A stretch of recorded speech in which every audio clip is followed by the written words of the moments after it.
My heart is actually filled with joy.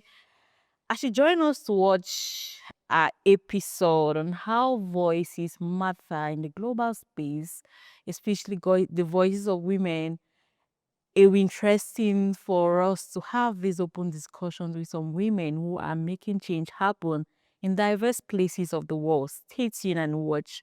I am Myron Dome. I am a Cameroonian. I work at Effective Basic Services for Africa, where we make services very available at the grassroots regions. And I'm going to be leaving my panelists talk about themselves. Stay tuned, watch, and enjoy. Over to you. My name's Maria Fippen. I'm with Yanawana Herbalarios. I am Mercedes Viola from For the Lab in Uruguay, and I'm very happy to be here. Carla Narezo from New York and Mexico, artist, educator, mother.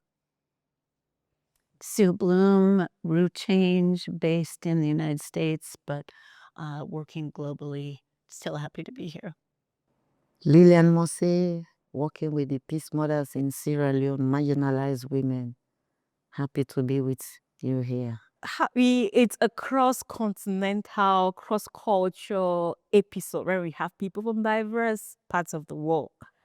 They're going to be sharing their experience on how they're making change and amplifying voices across the globe. Right now, Maria is going to be sharing her experience with us. Maria, I'll be excited. Just tell us a bit about how you're making the voices of people matter in the work you do. How do you ensure that people participate, their voices matter in the healing process, in community power? Not only women, but everyone's voice matters in everything you do. I really focus honestly on including my community in the process. I know it's pretty standard for nonprofits to form and say, this is what I'm offering community, come and take it. And I've always moved like, these are the gifts that I have community, how would you like for me to use them? And so I really engage in an active process where like I make them part of the journey, make them part of the story, so that they feel like that they really have a role in their healing instead of being, a backseat passenger. Okay, Mercedes, can you tell us how you're doing that work with persons with disability? Yeah, I like this because in the movement of people that live in a condition of disability, the slogan is nothing for us without us. So whatever we do, anything, first we see what is needed, not from the outside. I'm also a member of the community, but from the inside, what is needed? Hear all those voices. And when we're talking about hearing all those voices, mean making the spaces accessible for people to be able to express. So whatever we do, anything, any initiative, we always do it together, not just in isolation. Amplifying voice is about us doing it together. It's about us doing it from within because everybody needs to participate. Happy to hear from you, Gala. Tell us your exciting experience on how you've been amplifying voices across the globe. Thank you, Myra.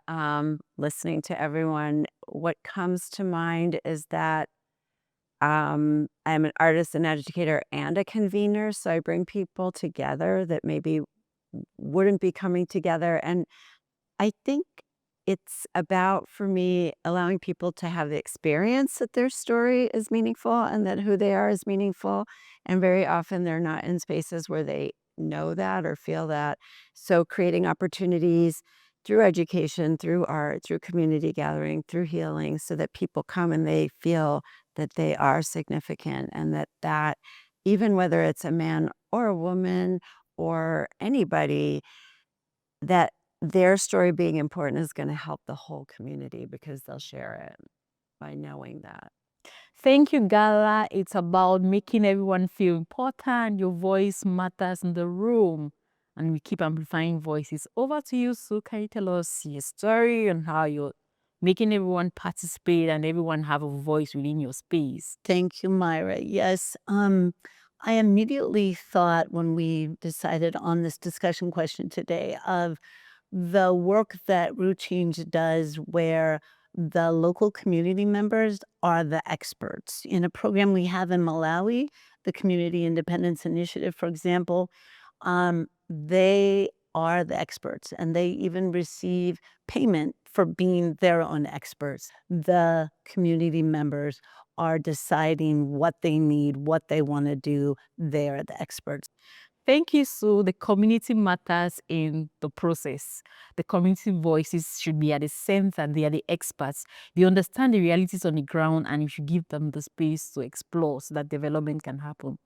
Over to you, Lillian. We are excited about hearing your experience from Sierra Leone and how you've been making the woman to matter in a society where patriarchy is a lead role. I'm dealing with women, marginalized women, unaccompanied women who have suffered and they feel downcast. So we create a space wherein they will come and testify, which will lead to healing, forgiveness, and reconciliation. And that process also creates a space for sustainable development and for women to participate in decision making at all levels. Thank you, Lillian. Women matter in decision making.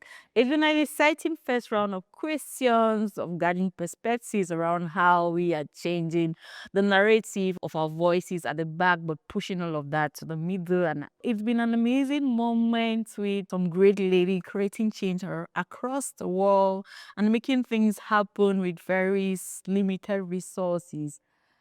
Thank you for watching and see you on our next episode on Royal Women. Bye bye for now.